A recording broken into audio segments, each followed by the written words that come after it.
En los eventos Sí, de España. ahorita de esta semana Para que pasada. vea los que en eventos del Rey de todos España. lados hay. Ah, sí, desdén. En todos lados hay la supremacía. Ya no nos regañan. Dicen que así están las entonces. cosas, ¿no? Pues dice. ¿Qué le vamos a hacer? Rumores. Amigos, Buenas buenas noches. Bienvenidos a un programa más de Aquí Entre Amigos. Mis hermanos Raúl Quintanilla, Pepe Neumann. Hola. ¿Cómo está? Hola, joven. Hoy vamos a tomar dos temas. Vamos a hablar un poco de Jacobo Zabludovsky y su entorno en el que vivió, que fue mucho de la censura. Y luego, como dice el maestro Quintanilla, con mucha inteligencia, aprovechando que ya no hay censura, vamos a madrear a los de la CENTE con lo que hicieron Hombre, qué ayer. bonito. Aprovechando que hay democracia y ver los Por eso, logros porque ya hay democráticos. democracia, ya podemos hablar. Bueno, primero a nombre de, ahorita sí en serio, a nombre de todo el personal de Televisión Azteca y de todo el equipo que conformamos Aquí Entre Amigos, nuestro más sincero pésame a Sarita, a Jorge, a Abraham y a Diana por el fallecimiento de Jacobo. Fue una persona insigne, fue una persona que vivió el México mágico, fue una persona que le hizo una entrevista a Dalí, inolvidable. Él dice, Jacobo decía ayer en mi programa y platicando que lo repetimos, decía que le encantó mucho también una entrevista que le hizo a Kennedy, que le gustó mucho. ¿Se acuerda cuando, y al Che Guevara también le cuando gustó. Zabludovsky le pregunta a Dalí, ¿por qué si yo me acuesto en esta tina, a mí pues, me critican y usted no? Y le contesta Dalí, porque yo soy un genio, usted no. Sí. Y como hablaba pues, Dalí, ¿no? Y Zabludovsky sabía provocar sí, esas Él cosas. decía Era que un gran Dalí- conversador. Sí, era un gran conversador. Dice que Dalí, cuando no empezaba la cámara a rodar, hablaba como nosotros, normalísimo. Le prendían la luz, hablaba en tercera persona, porque Dalí opina y Dalí come y era fantástico. Bueno, se nos fue y lo vamos a recordar mucho. Yo con un cariño muy especial. Él fue el que contrató a Valentina, mi hermana, hace 40 años. ¿De 40? Sí, se la llevó a Roma para que sea corresponsal y a mí fue mi segundo personaje que invité en el programa y tuvo buena mano. Y Valentina 40 años y yo ya voy para 10, así que tuvo buena mano. Yo quisiera decir algo breve. Sí, señor. Yo creo que, mire, lo que sucedió alrededor de la muerte de Zabludovsky, primero quiero decir que para la colonia judía es una gran pérdida. Sí es. Porque era Un uno ícono de los emblemático. personajes Sí, sin duda. emblemáticos de una comunidad judía que ha hecho mucho por este país y que ha sido muy generosa con este país a cambio del derecho de asilo y la hospitalidad que este país les ha dado. Yo recuerdo la colonia Condesa pletórica de viejitos que hablaban muy extraño y era muy gracioso, el círculo de oro de la comunidad. Y bueno, esa comunidad debe estar de luto porque sí, la pérdida es grande. Sí. Segundo, hay algo que me irritó y no puedo dejar de decirlo, la cantidad de cercanísimos a él. ¿Qué tal, Uf, éramos hermanos, Sí, es cierto. los que fue mi maestro, los alumnos, los cercanísimos, los grandes amigos, los viudos y las viudas, todos hablaron.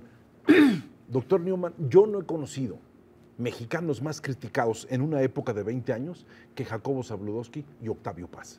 Les tiraron con todo, se les fueron encima, los acusaban de todo. Y ahora todos esos que acusaron echan panegíricos y lloraron. Y algunos aprovechan todavía para decir, yo no era como él, yo me distancio. O sea, al fin de cuentas, era un punto de vista. Creo que Zabludovsky, yo recuerdo, maestro, hace muchos años, creo que era a las 7:30, se presentaba, o el primer noticiario en la televisión. Buenas noches, Pedro Ferri Santa Cruz, buenas noches, Jacobo. Ese era el inicio. 15 minutos y creo que Jacobo Zabludovsky inició el periodismo por televisión, que no había en este país. En este país todavía, en aquellas épocas, todavía éramos, como decía Diego Rivera, un ranchote, ¿sí? Pero creo que él inició este sentido de tener la noticia de otra manera, con una combinación entre lo visual y la palabra, y creo que con Zabludovsky es el fin de una época. Hay que construir una memoria nueva, porque la televisión como negocio tiene una gran pérdida. Ahora, que si fue una época de censura, que era un México distinto, con reglas totalmente diferentes. Yo creo que lo que fue peor, querido maestro, no fue la censura que decían, sino la autocensura a la que se sometieron una gran cantidad de personas para muchos sacar una muy buena tajada y aprovecharse del sistema en este proceso de ataque. Yo creo que al fin de cuentas este hombre tenía una gran capacidad de conversación, era un gran amigo, supo hacer grandes amistades, ¿sí?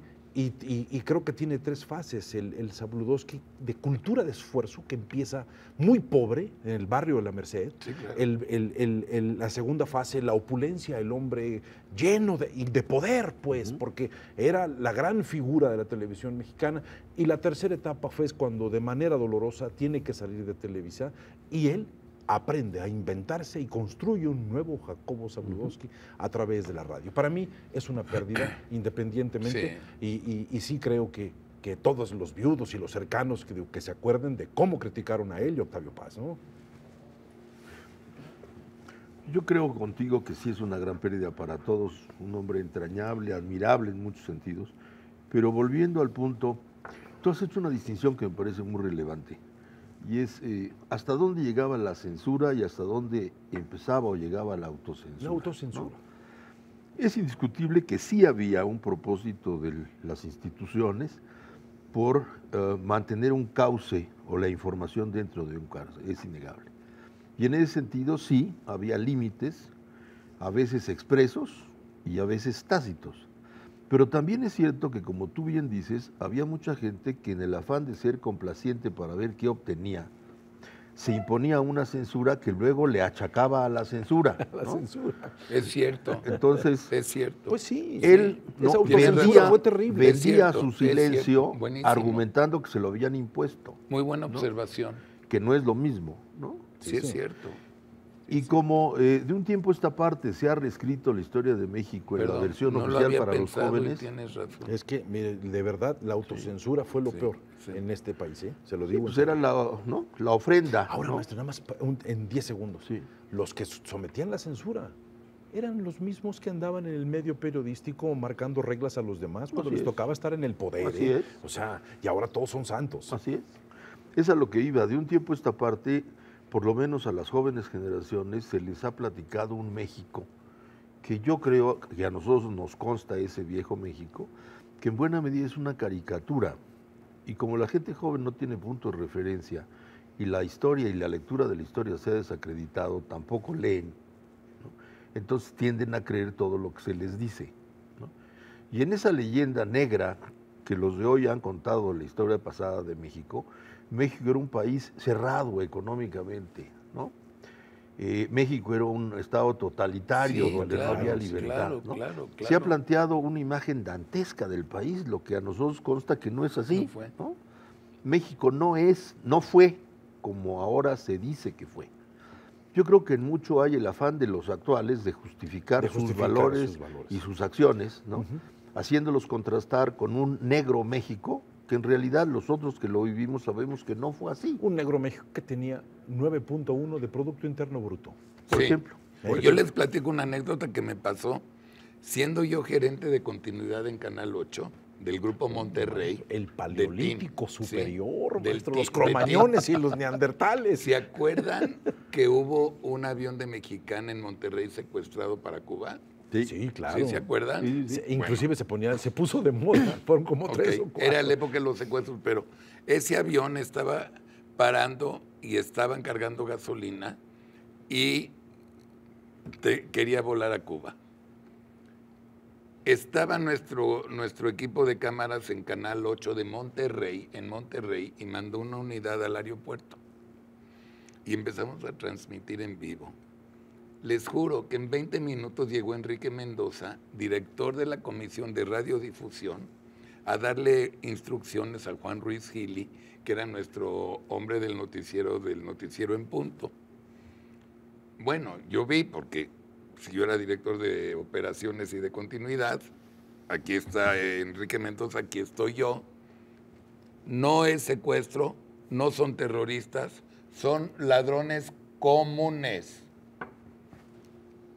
Y Juan, claro, como estamos viendo, esto no es un secuestro, esto no son terroristas, son ladrones comunes. Y Enrique Mendoza, dale que te doy, dices. Y ya estamos sin censura, entonces ya estamos con los maestros de la gente. A ver, yo quiero que alguien me explique hasta cuándo, porque yo ya entendí por qué no atacan, porque los maestros quieren un muerto, ya lo entendí perfecto. Bueno, ¿hasta cuánto vamos a aguantar? Vomité al ver a 2 pobres policías amarrados, sentados en la calle desnudándose. Es un incentivo O sea, para no que los tienen policías madre, trabajen. no puede ser ya. No puede ser ya. Yo lo único que digo es, ¿y la ley quién la aplica? Por eso. Nada más. Porque ya lo hemos hablado mucho, que si bloqueamos el periférico... Esto, pero vuelvo a repetir. Y aburre. ¿En qué país vivimos? Era su pregunta. Bueno, en este, que ya le llegó la democracia. Y mire, o sea, al fin de cuentas, ¿de qué ha servido si estamos todavía permitiendo cosas de 1950? Bueno, tú ya contesta, di algo, No, Pepe Newman. yo creo que en los últimos años, sin poder precisar, porque cada quien pondría un plazo diferente, yo creo que en los últimos años ha habido un proceso de dislocación de las instituciones, ¿no?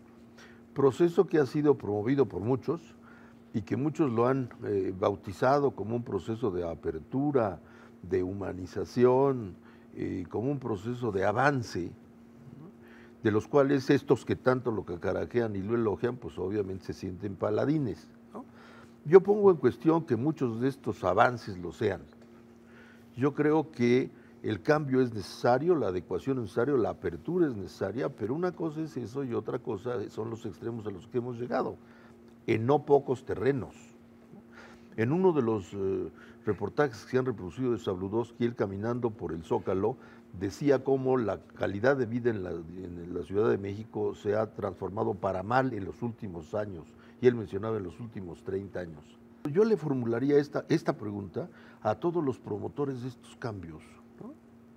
Podría decir nombres, pero nos tomaría un tiempo, y no quiero hacer malos gestos. No, y luego se acaba uno dejando a alguien afuera de la lista. Sí, Perdón, sí, perdón. Puede cometer el gran error, ¿no? Yo les preguntaría a los tutores de este nuevo México, ¿a dónde piensan conducir a este país por estos caminos de la democracia? Y mire, maestro, lo que a mí me duele muchísimo, independientemente ya de estas posiciones, es que cada vez que yo oigo discutir a alguien sobre educación, están cometiendo una gran equivocación porque se ponen a discutir sobre la coordinadora. O sea, se está discutiendo sobre un sindicato, no sobre la educación. Sobre 12 Y nuestra Sobre educación estados. está en un proceso de atraso de hace 50 años, donde no se privilegia la imaginación, la creatividad, el desarrollo, se siguen privilegiando cosas y aquello huele a estancamiento. Y si alguien quiere hacer un desarrollo educativo en este país, el que empiece ahorita va a acabar dentro de 45 años. O sea, son mínimo 3 generaciones del daño que se está haciendo. Ya se acabó el programa. Qué pena. Nada más una conclusión rapidísima. Ya habíamos hablado en este programa que la reforma educativa sí funciona y que iba a ser mínimo, íbamos a empezar a ver resultados en 15 años. Y que es obviamente deseable. Sí, Es obviamente. lo único que Claro. necesitamos. Sí, ok. Señores del gobierno, ya no sé de dónde son, si estatales, municipales o federales, pongan orden porque para eso les pagamos. Buenas noches, tengan una linda semana y nos vemos el próximo lunes, Dios mediante. Nos vemos el Gracias, lunes. Pepe Newman. Gracias, Gracias, Raúl mi querido Quintanilla. señor. Gracias, A Raúl. nuestro staff, gracias, feliz semana. Buenas noches.